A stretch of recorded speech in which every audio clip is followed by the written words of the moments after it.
Welcome to all those who are watching, be it currently or in the future. Happy to have you lesson. So, to the book of John, this is in the New Testament. John chapter 6. We're going to be looking at verse 20.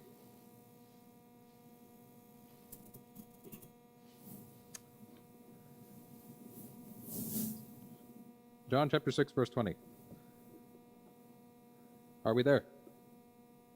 Yes, okay, I got one nod, that's a confirmation. Okay, John chapter 6, verse 20, and the verse says, "But he saith unto them, It is I, be not afraid." So basically, what is going on in this passage right now, this is one of the passages where Jesus walks to the disciples on the water. And for those who are joining us, the topic of this lesson today is on the subject of fear. How many have ever been afraid before? I was going to say Miss Nell has never been afraid of anything before. All right. So everybody's been afraid of something at one point or another. And in this sort of intro verse that we're looking at in John verse 20, the chapter, Jesus is, I believe he withdraws himself to a mountainside so he can pray. The disciples get into a boat and start crossing probably the Sea of Galilee. They spend a lot of time there on the Sea of Galilee. And all of a sudden a storm blows up, and Jesus walks to them across the waves, which I just started realizing that in all the movies and whatnot, when you see the water, like, basically looks flat, and Jesus walking across the top of the flat water, that doesn't actually fit the description of boisterous winds and waves. I kind of get the feeling that out in the middle of the Sea of Galilee, when Jesus was walking towards them, it was more like Jesus was walking up and down mountainsides due to the fact that waves, they're not flat, especially with strong wind around. And I believe that it's at least twice in the Bible, either once or twice, and joined him. But both of the times when Jesus started walking towards the disciples started freaking out with fear. One of the times, actually probably both times, they thought that Jesus was a ghost. And the second time, they thought the same thing. If it was two instances, they thought the same thing the second time, which all of us probably just reading it through the pages without actually being there would think, wouldn't they have learned their lesson after the first time? But it's not exactly every day you see someone walking on water. So just bear that in mind. So the second fear, we're going to pray once more as we get started. Heavenly Father, thank you for this day. Thank you for letting us gather here. Thank you for all the blessings that you give to us. We ask that you'd open our minds, Father, that we might receive your word that you have for us this evening. Help us to be attentive to it, and may you be glorified in all that we say and do. In Jesus' name we ask these things. Amen. Okay. The topic is on fear, which with the last lesson that I did, how many remember what that lesson was on? It was probably my longest lesson. It was like an hour long. What? Was not on angels. It was on another emotion. No, it wasn't anger. Start naming emotions. Maybe you'll get one right. Not joy. Positivity, no. Sad. Who said sadness? Right, it was sadness. Apparently, something went wrong if it had to resort to guessing over what the topic was about a month and a half or something. So that's some little studies on emotions and character traits and qualities, which this one is going to be on fear, and like that one is going to be broken down into 3 different sections. First, we're going to cover the reasons for and the instances of fear in the Bible, and then next we're an exposition on the topic of. Lastly, we're going to cover the solution for fear and how to deal with that. So, first off, we're going to be doing the reasons for and instances of fear in the scriptures. Do we have that on? Yes, we got that. So, this is going to be number 1. If you're making an outline, this is number 1. They're going to be broken up after that into the letters A, B, C, and D. So there's going to be 3 points, and each point is going to have 4 points under. So, the point is reason for and instances of fear in the Bible, because believe it or not, a lot of people. So, point letter A of the reasons for fear is the fear of seeing God. I think with a lot of people today, unfortunately, with a lot of people, pardon me. All right.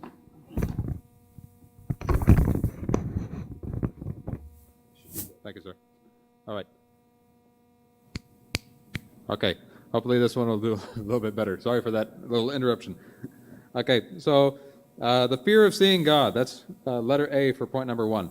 This one, I think that in the world that we live in today, could kind of be seen with, maybe controversy isn't the best word for it, but with some confusion, because the people that say reject God or don't necessarily know whether or not God exists, or if he doesn't, that would be more agnostic. By the way, the difference between agnostic and atheist believes that there is no God, and agnostic is undecided as to whether or not there is or there isn't. So that's the difference between the two. So with atheists and agnostics, and even some Christians, when it comes to seeing God and whatnot, a lot of them could, like, if the conversation come up, say, when I see God, I'm going to have all these questions for him. and stuff like that. Or when I see God, I'm going to tell him how he could have done it right. I don't think that anyone would have that sort of arrogance to say that, but some people might. But when you find instances of people getting face to face with God in the Bible, it's a totally different experience for them. And the passage that I had y'all look up for the first verse, Exodus chapter 3, verse 6, that is where God meets with Moses in the burning bush, where Moses meets God for the first time face to face, anyways. And when he sees the bush on fire and the bush isn't consumed by the fire, he starts wondering, and God calls his name. He says, "Here I am." And God says, "Take off your shoes because the land you're standing on is holy ground." And then it says in that verse, as one of y'all looked up, that Moses hid his face because he was afraid to look at God. And the same is true in the book of Isaiah, when Isaiah, in Isaiah chapter 6, when it was, I think that it starts with one of the godly kings of Judah has just died, and because of that, Isaiah is in the temple in the middle of prayer, and all of a sudden angels start coming down from heaven, and then basically the glory cloud of God comes down into the temple itself while Isaiah is standing there in the middle of the temple. And at that point, even though Isaiah was probably one of the godliest people in Israel at the time, it says that he, I believe, fell to his knees and said, "Woe is me, for I am undone, because I am a man of unclean lips, and I dwell in the people of unclean lips, for mine eyes have seen the Lord of glory."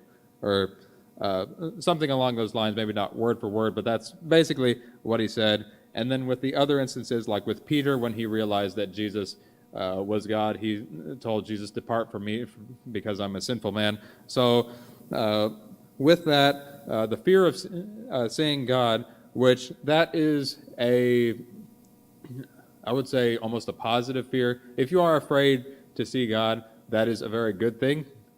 If you're like very chill about actually seeing God and whatnot, that's not the best mindset to have. So in those instances in the Bible, that is totally acceptable. So that's one reason for fear. The second point number B, is the fear of punishment. How many of y'all did something wrong? Well, of course, nobody in here has ever done anything wrong. But how many, when you did something wrong, and instantly there's that moment where the thought enters your mind that mom and dad are going to find out? And there's that weight. Yes, Brother Gilbert has experienced that before.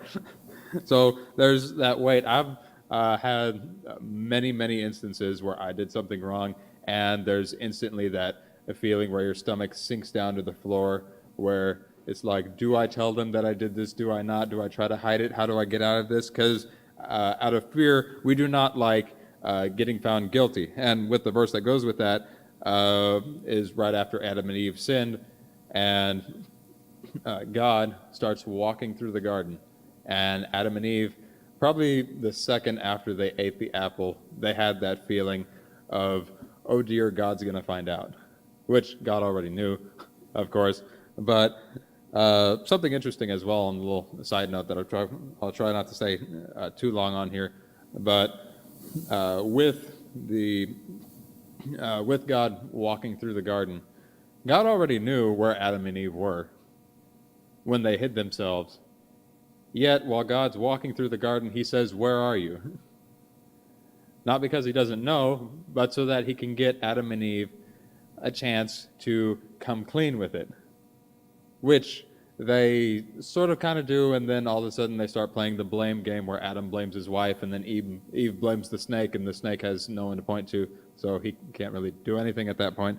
All of them get punished because of that, but that's letter B, the fear of punishment. So everybody's experienced that fear as well. Point number C, the fear of others' opinions. This is also known as something called peer pressure, which is something that, at the very least in the United States, is a huge factor, especially in the realm of politics, which won't go into politics. But that's a big thing, and also at school when someone's doing something that's trendy or whatnot, like the media and whatnot, all of that, peer pressure plays a huge part in the world that we live in today.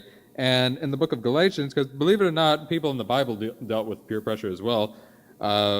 In the book of Galatians, with the passage, Galatians was written by Paul to the church at Galatia, and in this verse, he's referencing an instance, because he's basically teaching in that letter right here, do not give in to peer pressure. And the example that he brings up is an interesting example of when Peter and some of the other disciples and the early church were in a certain place with a bunch of Gentiles, because the Jews and Gentiles, they didn't exactly mix well. So when Gentiles were allowed into the church, there was some contention as to whether or not that should be allowed. And so when Peter is spending time with all these Gentiles and whatnot, everything's going fine because that's what he should be doing. But in the passage that, or in the instance that Paul's addressing, Peter, when a bunch of Jews came over and started being around him and whatnot, they were separating themselves from the Gentiles because they're still under the Jewish law, they're unclean, and because of that, Peter got pressured into doing the same, so he actually separated himself from the Gentiles for a time, which was because of the peer pressure, which if you read the next verses after that, Galatians chapter 2, verse 12, if you're reading the next verses after that, Paul basically stands up in front of all of those people in the instance he's addressing and scolds Peter in front of all of them for giving into peer pressure when they are just as much saved as the Gentiles and whatnot. So Peter got corrected himself after that, but even Peter gave into peer pressure. All right, so that's letter C. Letter D, the fear of circumstances. This one, I think, is the more broad, universal one that everybody can, everybody can admit comfortably that they've experienced. How many are like, there's a lot of, I want to say, generic fears. There's, for instance, like spiders, the dark, heights, all that other stuff. I think those would be considered circumstantial fears, which there's not too many of those. Actually, there's a bunch of those, but there's a couple that are pretty broad, and most people have at least one of the few that are very, very general. Like, for instance, how many are afraid of heights? Wow. Okay. How many would be willing to go climb up a ladder and change the bulbs over there for Miss Anita? Yes, Brother Gilbert, thank you. Okay, I personally, if nobody else will do it, I might muster the courage to do it, but it's not something that I want to do or look forward to doing if the need arises, or probably even worse, hanging the flags for the missions conference in the sanctuary. That is something that actually causes uneasiness when we start getting ready to do the missions conference. There's always a discussion among the people who are decorating who's going to climb up the ladder to hang the flags from the ceiling in the sanctuary, which this is nothing compared to the sanctuary. It's like, well, it feels like almost twice as tall. So general fears like that. Another one for me is loud noises. That is something that really, really irritates me. Or it's more of a mental thing. Like if I'm anticipating something, it just makes it even worse.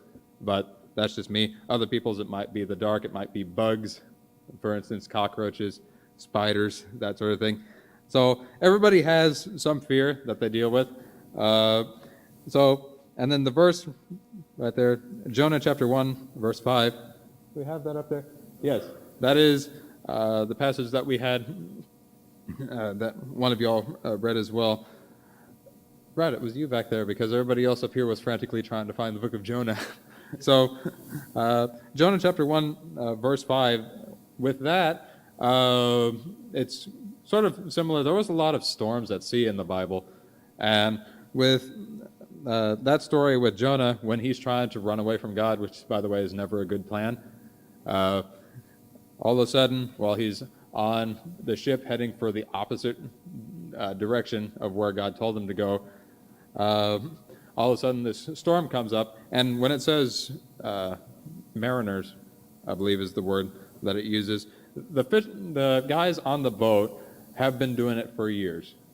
And I'm pretty sure that they've seen 1 or 2 storms in their day, which more than likely they've grown accustomed to it and whatnot. But at this storm that comes up, this time it's, each storm is directly caused by God, or God permits all the storms.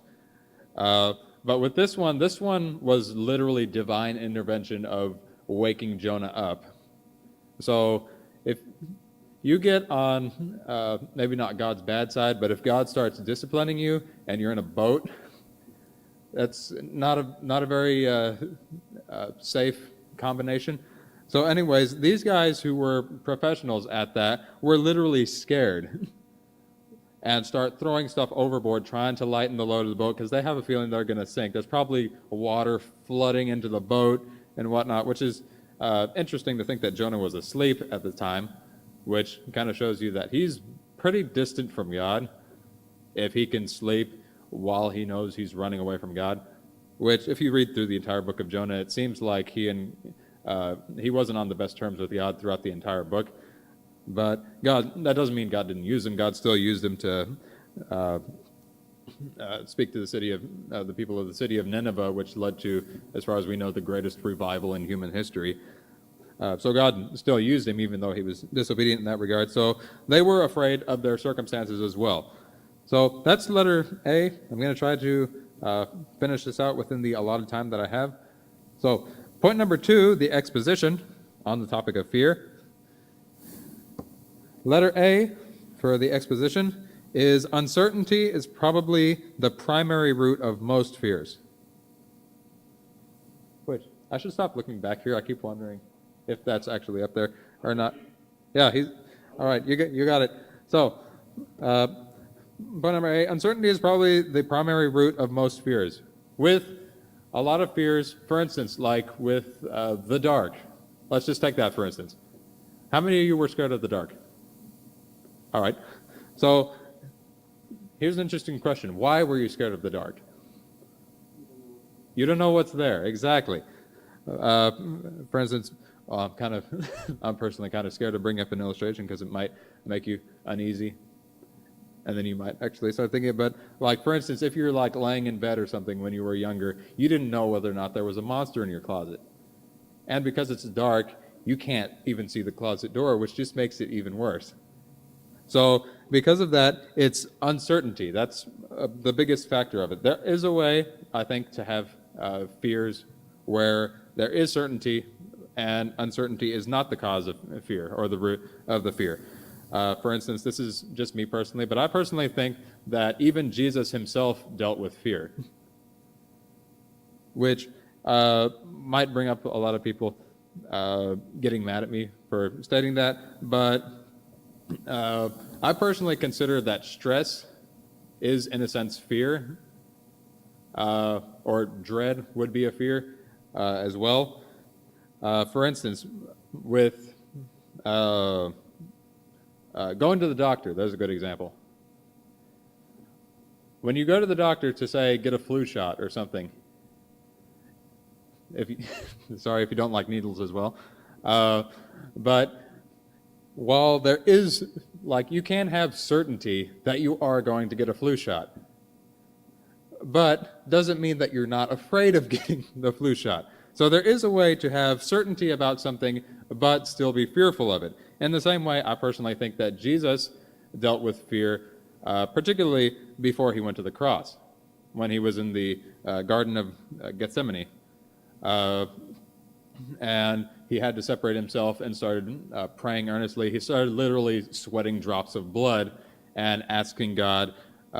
This is another interesting subject that one could go into about when Jesus literally asks God, if there's any other way, please let that way happen.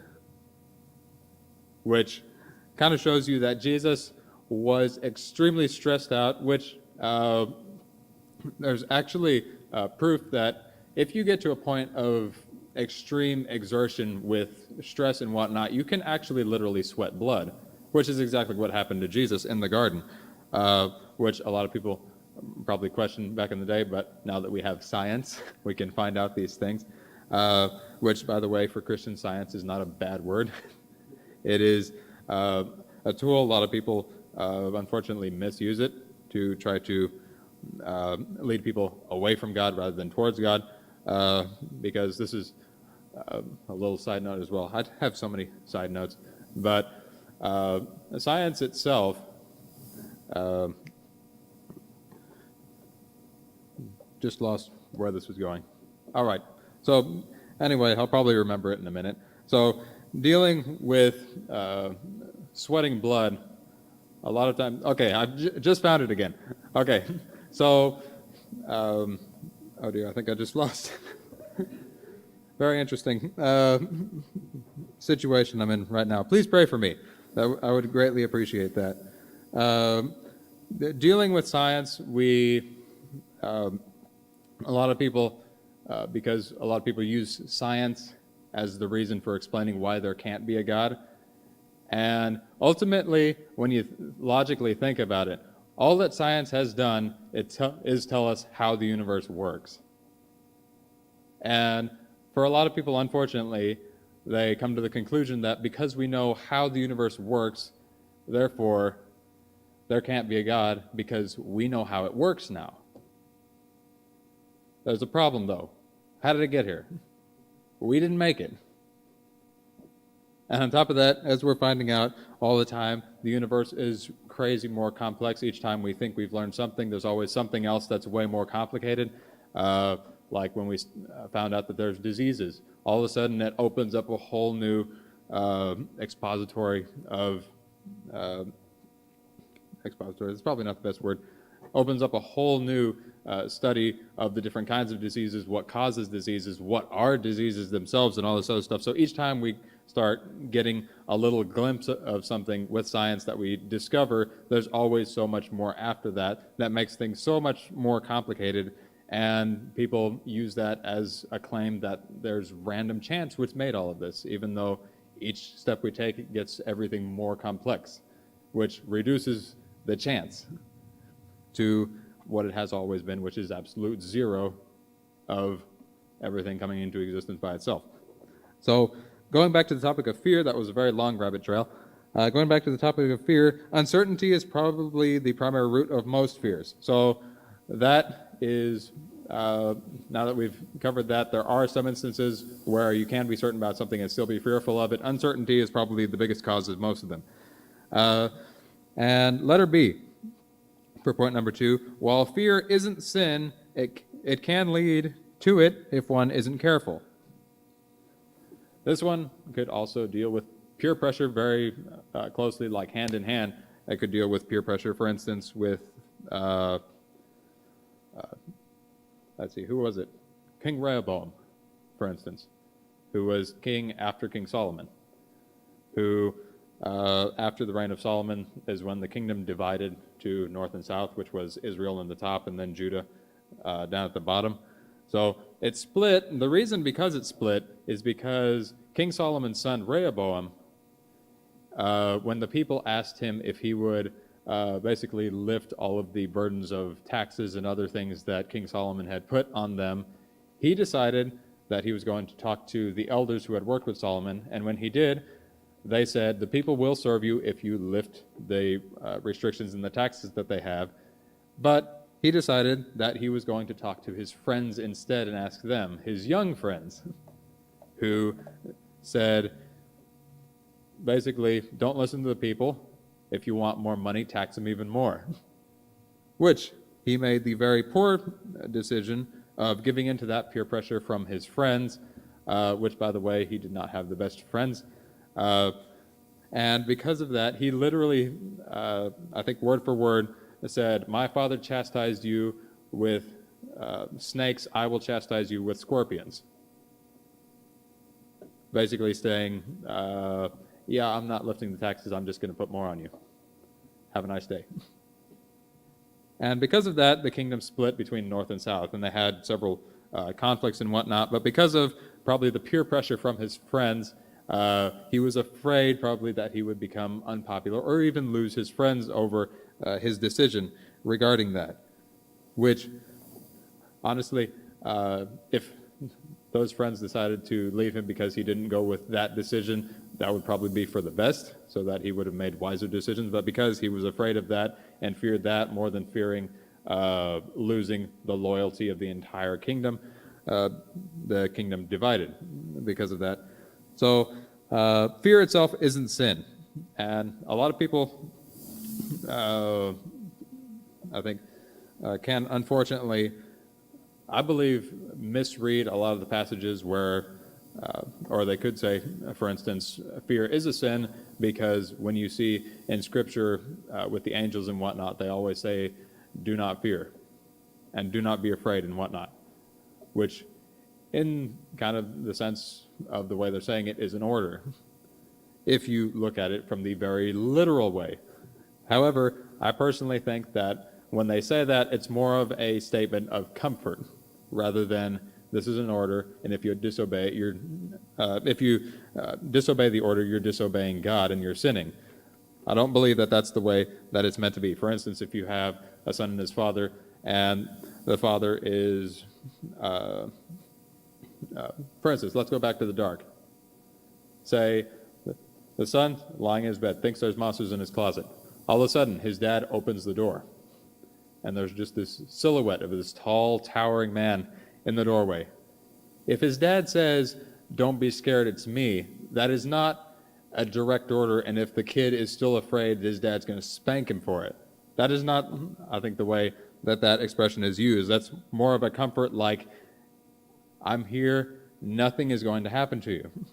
In the same way with the angels, when they would say that, that was a very reassuring way to let the person know God is not mad at you. And I'm not here to judge you. Don't be scared of that. So it's not necessarily an order, it's more of a statement of comfort rather than that. So being afraid isn't a sin, however, it can lead to one if you're not careful with it. So letter C, moving on. Fear affects everyone, but not everyone's fear is the same. And this one kind of goes back to all the different fears that people have and whatnot, which also, just like with this, the topic of sadness and depression, a lot of people, while they may share the same fear or have different fears, a lot of them have different levels of fears. For instance, I'm trying to think of an example, like Sam, for instance. He doesn't like spiders. So, do not use that against him. Jimmy, don't.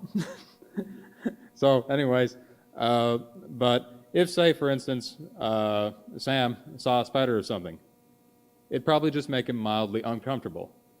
But if, say, someone like my mom, for instance, she does not like cockroaches, and she will let everyone in the house know when she sees one, due to the fact of the volume of her shriek after she sees one on the floor. So different people could have different levels of the same fear. If someone is afraid of heights, for instance, someone might be mildly uncomfortable with heights, whereas somebody else will be clinging to the seat of the airplane that they're in. There was this poor lady that I was sitting next to on an airplane when I was heading back here from, I think, the Dallas area,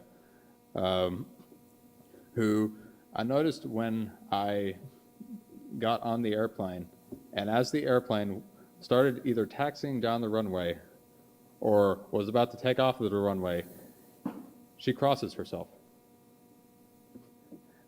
Which, and then the same when we were about to land, she did the same thing, which gave a very clear indication that she is not very comfortable with flying, which, that's fine. A lot of people are like that, and since I don't know her name, I can't really name her on that if she is watching this.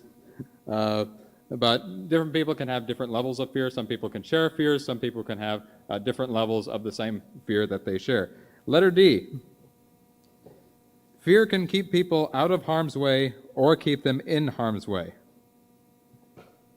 This one, for instance, how many think it's a good idea to run in the middle of the street?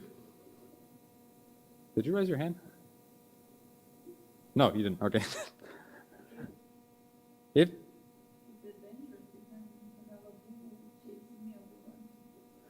all right, that's a very, very valid point. So, just generally speaking, being afraid of just running into the middle of the street is a good fear to have. Do not run into the middle of the street. Uh, you'll live a lot longer if you do that. Uh, Theoretically, you'll live a lot longer. So that can keep you out of harm's way in that sense. In the same with dealing with peer pressure, if your friends are, say, jumping off the roof onto a trampoline. Some people might consider that so much fun and so enthralling, whereas other people might not be that comfortable with doing that, which that would be a healthy fear. Do not jump off the roof onto a trampoline. So that in that case, it can keep people out of harm's way. However, it can keep people in harm's way. A great example of this would be a deer in the headlights. If you're ever driving someplace where there's deer or something, with a lot of those stories, like in the middle of the night, all of a sudden when the deer sees the headlights, it freezes, and it just stares at the car for probably, I don't know how long it is, or probably seems like 10 minutes for the driver that's going towards it. It just stands there. It's not moving at all because it's processing what is going on. In the same way, like a little kid in the middle of the road, for instance. If he sees a car coming towards him, there's going to be the split-second moment where he's thinking, there's a car headed straight toward me, and there's going to be that sheer terror which grips him. Sometimes it can, for instance, lead people to passing out, or even a heart attack in that sense. So fear can, in a sense, keep people in harm's way, which that's a very, very dangerous situation to be in. So moving on to the solution, I got 10 minutes. Hopefully I can finish this in that amount of time. So number 3, the solution for fear. This is where things get good. Point number A, ask God for help. That is the bare minimum that you can do, or that you should do when you're afraid of something, is to ask God for help. Which a lot of people, I think, some of them might consider some fears to be childish, and if you don't get past them later in life, they could view that as like in a negative light. However, I personally don't think that that's the case. Some people deal with certain fears longer. For instance, there could be some adults, for instance, that are scared of the dark in the same way that some kids are and whatnot. That is not, I think, necessarily a bad thing. But with each of these, no matter what your level of stress or fear is, with the passage Matthew chapter 10, let's see, verses 30 through 31. Is that on the screen? 14. Matthew chapter 14. Okay, verses 30 through 31. Do we have those verses? Yes, we do. Okay. But when he saw the wind boisterous and he was afraid, and beginning to sink, he cried, saying, Lord, save me. And immediately Jesus stretched forth his hand and caught him and said unto him, O thou of little faith, wherefore didst thou doubt? So the question could be raised, does being afraid of something mean that you're doubting God? It depends. In this instance, Peter was paying attention more to the waves at that moment than he was on God, which brought about his fear. So at that point, his fear he shouldn't necessarily have had, because his focus should have been on God. When he took it off of God, that's when he started being afraid. So in that sense, Jesus was walking towards him on the water, and Peter says, if that's really you, Lord, tell me to come out and walk on the water with you. Jesus said, come on, let's go. So Peter got out of the boat and started walking around the water. And in this instance, he quite literally asked God for help by saying 3 simple words, Lord, save me. That is probably one of the greatest prayers of all time, and one that anybody can repeat and anybody can use in almost any circumstance where you need help, is just that, Lord, save me. Because honestly, you can't do anything without God anyways. So asking for his assistance is a great way of recognizing God is greater than me, God is greater than my problems, and he can help me through it. So bearing that in mind is very helpful. And letter B, ask friends for help. This is one that a lot of people neglect, very sadly, especially when it comes to childish fears, as we would categorize them as. For instance, if someone, say, is a teenager or something and they're afraid of the dark or something, that's not exactly something they go around and tell everybody, just because that's awkward. It's not a comfortable conversation to bring up, talking about what you're afraid of. And I do not know who the person was who said this, but there was a person who had an amazing quote that I read, which was basically, if you want to have followers, or if you want to have an audience, tell them about your successes. But if you want to have friends, tell them what you're afraid of. Which is a very powerful and profound statement, because honestly, I think the thing that distinguishes friends from best friends, for instance, is that the best friends know so much more about the person personally that all of his other friends don't necessarily know. For instance, me and Sam are really, really close friends. In fact, we're basically best friends. And because of that, we know a lot more about each other and what each other is uncomfortable with than other people do, because we've had conversations about the stuff that we're uncomfortable with. So because of that, that distinguishes between like your more general circle of friends versus your friends that you're really, really close to. So asking friends for help with that is something that's very difficult. However, it's also very, very helpful, because with God, He can help you, and He will help you if you ask Him to. However, it's sometimes nice to be able to see the person that you're asking for help, which is why God made other people, because humans are social beings, and because God is a social being. So the reason that there's other people on the planet is so that people can be social with each other. So discussing your fears and asking for help in those regards. For instance, say, I'll just use me as an example. I don't like the loud noise of firearms, because that just drives me crazy, unless I'm the one controlling the gun. Even then, it's somewhat uneasy for me. But if there's other people around me that are shooting targets and whatnot, that makes me really uncomfortable. So in the sense, asking friends for help would, in this case, be me going over to somebody, asking them to kind of help me out, either by giving me a pair of headphones, a pair of earplugs, or asking for the keys to the car so I can drive away, or something like that. So that would be a sense of doing that in more of an immediate setting. Whereas if you're stressed about something, say for an activity like with VBS, if Miss Anita is afraid that not everything's going to be ready in time, that's the point where she goes to other people to ask them to help her out, because she doesn't think that she can finish it all. Which at that point, that would be a great thing to do. Asking for your friends for help with different things is a great thing to do. Now, letter C. This one might come as a bit of a surprise. Listening to music. How many know that music has spiritual powers? It's not just literally sound waves coming towards you. There's spiritual aspects to the music itself.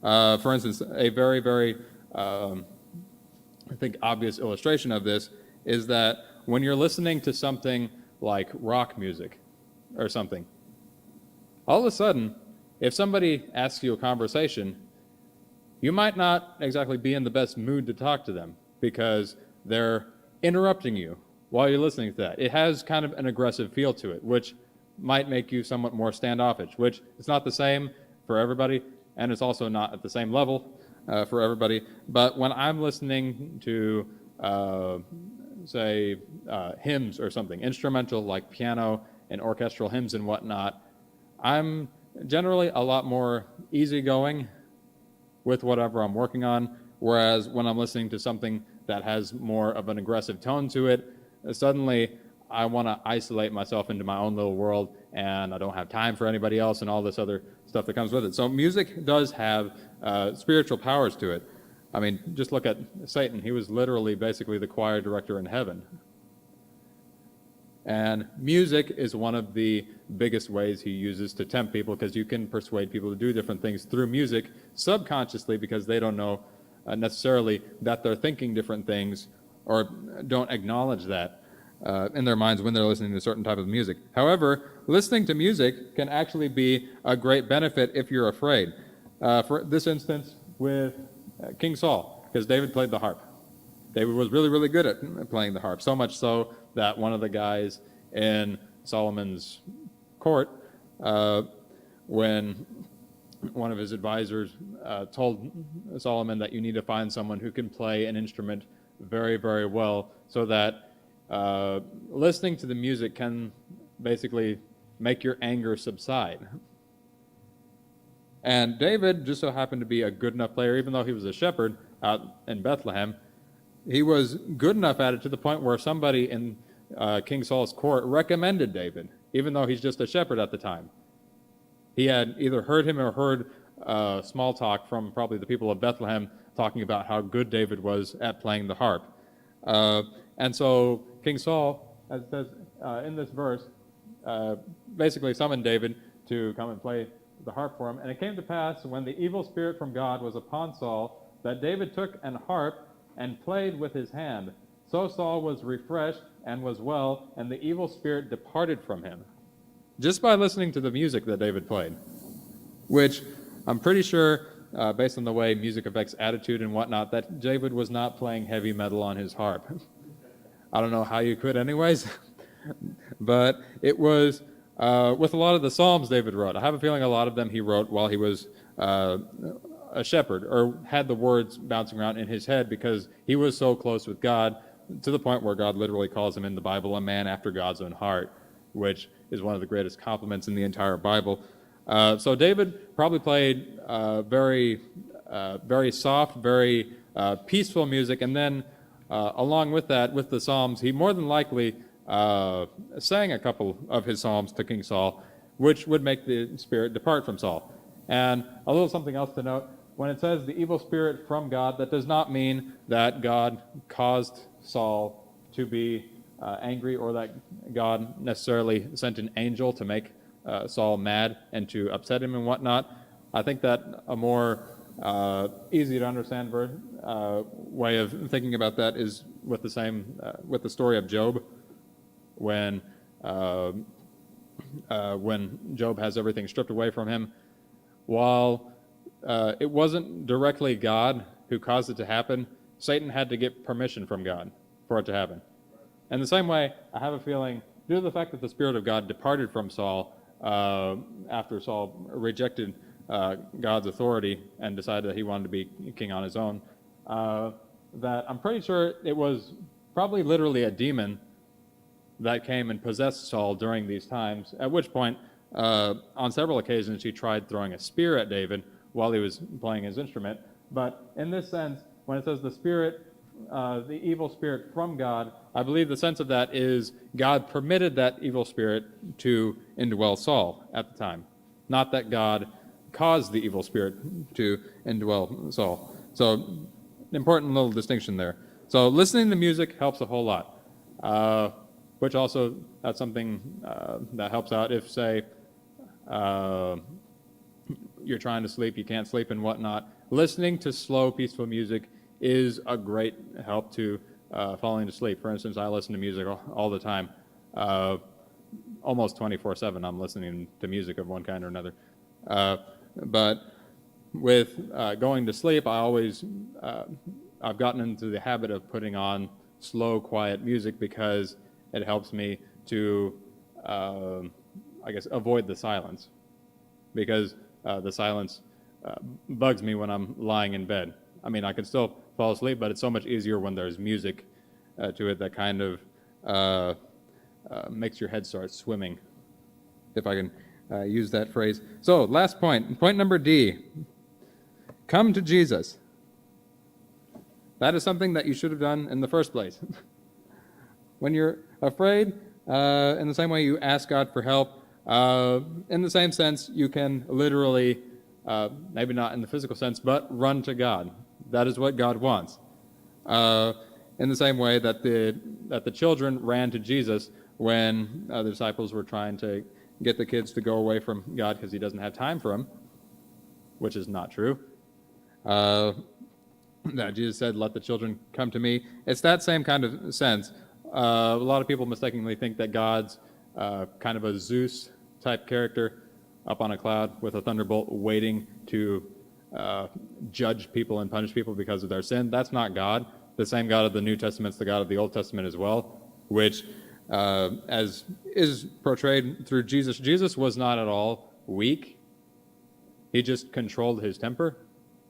And because of that, a lot of people, when he says something like turn the other cheek and whatnot, love your enemies and whatnot, that seems kind of contrary to the God of the Old Testament, even though Jesus is God, and it's the same God from the Old Testament to the New Testament.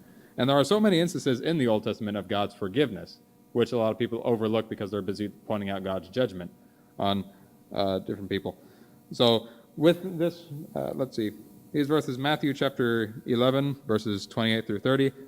I actually just shared these because I work at 96.9 KVMV.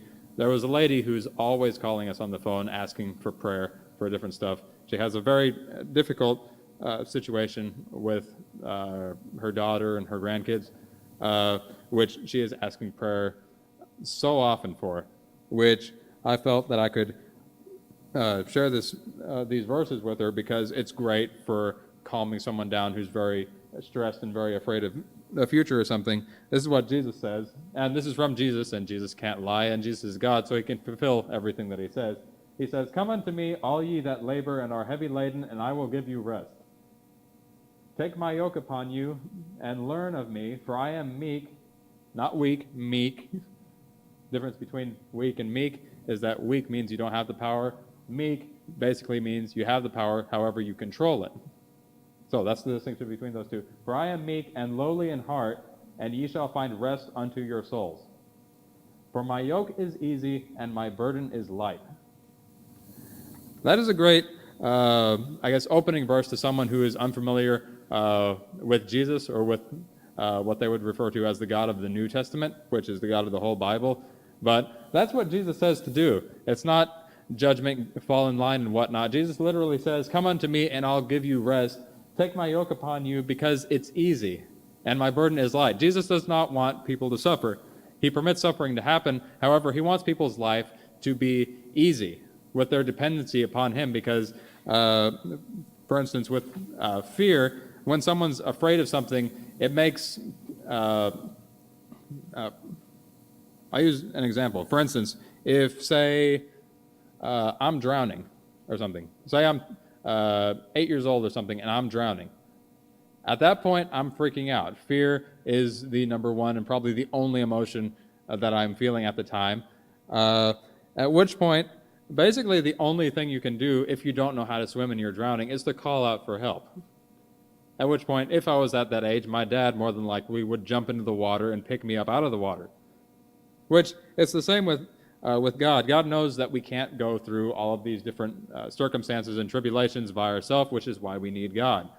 Which Jesus says, "Come unto me and I'll give you rest." Basically saying, if you're drowning in your worry and in your fears and whatnot, go to Jesus because he can literally pick you up out of it. Not in the sense that all of your problems will subside, but in the sense that in your spirit God can comfort you because suddenly your thought isn't on all the stuff that's going on. Your thought is on, God can help me.